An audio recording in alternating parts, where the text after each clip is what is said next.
দু একটা কথা যেটা না বললেই নয়, সেগুলো নিয়ে বলবো। ইতিপূর্বের বক্তারা অনেকটাই কভার করে দিয়েছেন, যেগুলো আমার বলার ছিল অনেক কথাই তারা বলেছেন।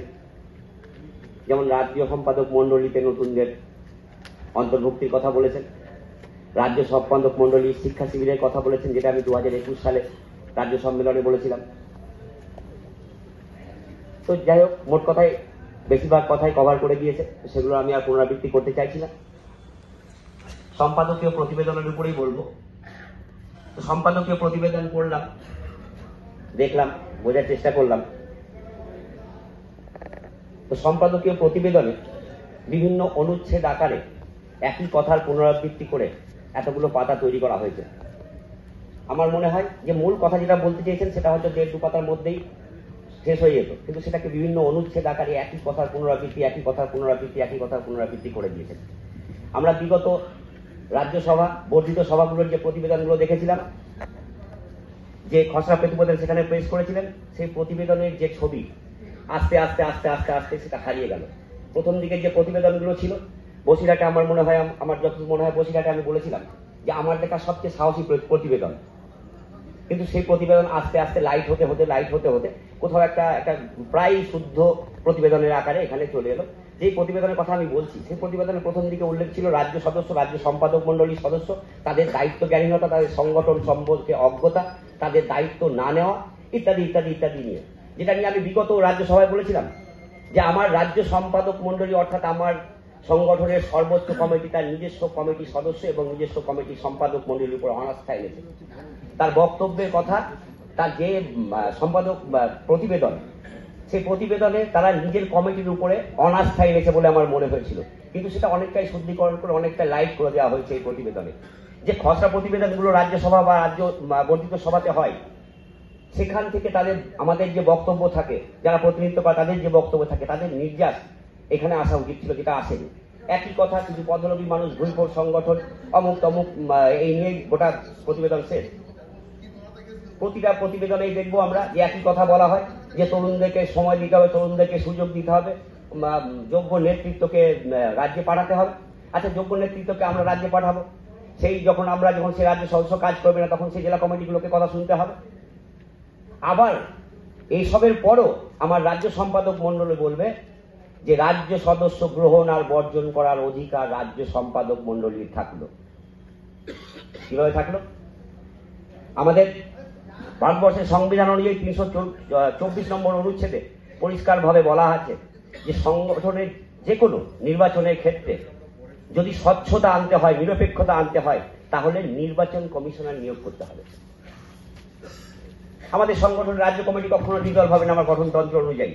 যে রাজ্য কমিটি সেই 82 সালে তৈরি হয়েছিল, সেই রাজ্য কমিটি এখনো ডিজলভ হয়নি, মানে আকার ইঙ্গিতে বোঝানো হয়েছে। পরে যে নতুন কমিটি আসবে সে ক্ষমতা হস্তান্তর হবে, ঠিক আছে। তার মানে কি এই রাজ্য কমিটি কখনো ডিজলভ হয়নি আমার গঠনতন্ত্র অনুযায়ী? কেন ডিজলভ হবে না? একটা সংগঠনের যখন সেই কমিটি পদত্যাগ করবে, নতুন কমিটি আসবে, তার আগে পর্যন্ত ক্ষমতা কার হাতে থাকবে? আজকে রাজ্য সদস্য এখানে নির্বাচিত হবে। আজকে আমরা এই প্রতিবেদনের মাধ্যমে এই প্রতিবেদনের আলোচনা করব, এই প্রতিবেদনের বিশ্লেষণ করব এবং আগামী দিনের নেতৃত্ব চয়ন করব। তাহলে আমাদেরকে সময় বেঁধে দেওয়া হবে যে এই মুর্শিদাবাদ জেলার 50 মিনিট, তার মধ্যে নিজের মতো করে ভাগ বন্টন। তবু একটা জায়গা ছিলাম যে এত বড় একটা সম্মেলন আকার করতে গেলে যে 50 মিনিট, 30 মিনিট, 20 মিনিট ভাগ করে দেওয়া, ঠিক আছে। কিন্তু সেই যে কোন বক্তা কতক্ষণ বলবে সেটার নির্ধারণ যদি রাজ্য কমিটি করে দেয়, রাজ্য কমিটি যদি 1 মাস পূর্বে নামের তালিকা চেয়ে নেয় যে রাজ্য সদস্য কারা হবে, আরে যারা আজকে যে নির্বাচিত করছে, যে রাজ্য সদস্যের তালিকা চেয়ে পাঠাচ্ছে, তারাই কালকে নির্বাচিত হবে কিনা ঠিক নেই। তারা কি করে তাদের আগামী দিনে রাজ্য সদস্য চয়ন করে? আজকে নির্ধারিত হবে, আজকে আমাদের বক্তব্যের মাধ্যমে, তাদের কাজের খতিয়ানের মাধ্যমে আমরা নির্বাচিত করবো যে আগামী দিনে রাজ্য সদস্য কারা হবে। আগামী দিনে আমরা সংগঠনের দায়িত্বভার কাদের হাতে তুলে দেব, তারা সংগঠন পরিচালনা করবে। একটা প্রি অ্যাজাম্পশন, নভেম্বরের 1 তারিখের মধ্যে রাজ্য সদস্যের নামের তালিকা দিতে হবে, সম্ভাব্য রাজ্য তালিকা, যেটা গ্রহণ আর বর্জন করার অধিকার রাজ্য সম্পাদক মন্ডলী থাকবে। কেন থাকবে? আমরা নির্বাচিত করে পাঠাবো রাজ্য সদস্যকে। রাজ্য সদস্যের ভুল ত্রুটি হলে জেলা কমিটিগুলো সঠিক লোককে পাঠাই। রাজ্য কমিটির পক্ষ থেকে, রাজ্য সম্পাদক মন্ডলীর পক্ষ থেকে প্রতিটা জেলাতে অবজারভার আছে। অবজারভার মানে কি? নিজস্ব ইন্টেলিজেন্স, তারা দেখতে পাবে যে কোনটা যোগ্য, কোনটা অযোগ্য ছেলে আছে, কোনটা অযোগ্য ব্যক্তি আছে, যাদেরকে রাজ্য সম্পাদক মন্ডলীতে রাজ্য সদস্য গ্রহণ করা যাবে না। তাহলে তারা নিজেদের কেন চয়ন করে নেয়নি? 1 মাস পূর্বে নাম দিতে হবে, এটা ভাবা যায়? রাজ্য সম্পাদক মন্ডলী ইতিপূর্বে যত খসড়া প্রতিবেদন প্রত্যেকটাতে রাজ্য সম্পাদক মন্ডলী এবং রাজ্য সদস্যদের বিরুদ্ধে অনাস্থা এনেছে। আজকে সেই নাম্বারটা এসে রাজ্য সম্পাদক মন্ডলী 3 থেকে 4 জন ব্যক্তি তারা আংশিকভাবে কাজ করেছে, পুরোপুরিভাবেই ছিল। এই 3 থেকে 4 জন ব্যক্তির কথার উদ্দেশ্য কি বুঝেছেন? যে 3 থেকে 4 জন ব্যক্তিকে পরিবর্তন করা যেতে পারে রাজ্য সম্পাদক মন্ডলী থেকে, বাকি যা ছিল তাই থেকে যাবে। অলরেডি সেটা ঘোষণা হয়ে গিয়েছে, আমরা বুঝতে পারছি না হয়তো। কেন হবে এটা?